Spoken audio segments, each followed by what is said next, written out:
today I'm going to go ahead and start with my glue, and I'm just going to roll it out small amounts at a time. And the reason I'm doing this is because I don't want them to get very dry. It is going on a round cake. I want to make sure that they have enough, that they're still loose enough so that they're not kind of crunchy and crispy that they'll crack when I try to bend them around the cake. So I'm just working the fondant with my hands, getting it nice and warm. Get my cornstarch out. And we're just going to roll it, and we're going to roll it pretty thin.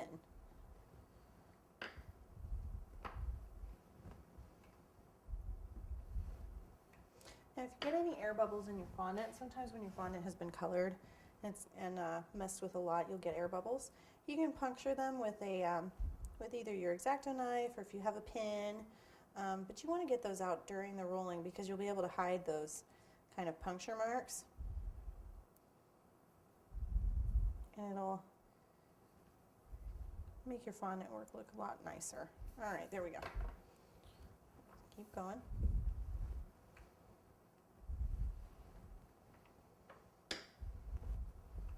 Now I'm going to roll this pretty thin.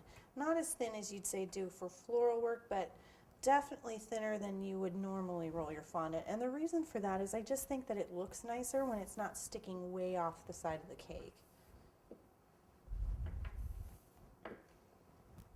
You want to check and make sure it's nice and uniform, and the best way to do that is just rub your hand over the top with the flat of your palm. You're going to be able to fill any thicker spots, like I know it's a little bit thicker right here on the edge. Yeah. Okay, so because we're doing every other one and we're going to have 13, you can go ahead and cut whichever the one you want the most color of, and I'm thinking that's going to be my blue, probably 7 blue and 6 white.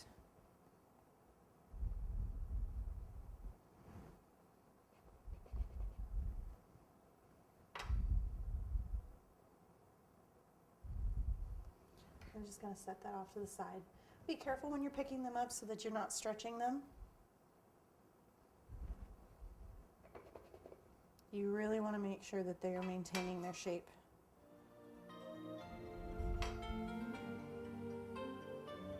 So I just repeated the process with both the white fondant and the smaller diamond cutters that we're going to be using.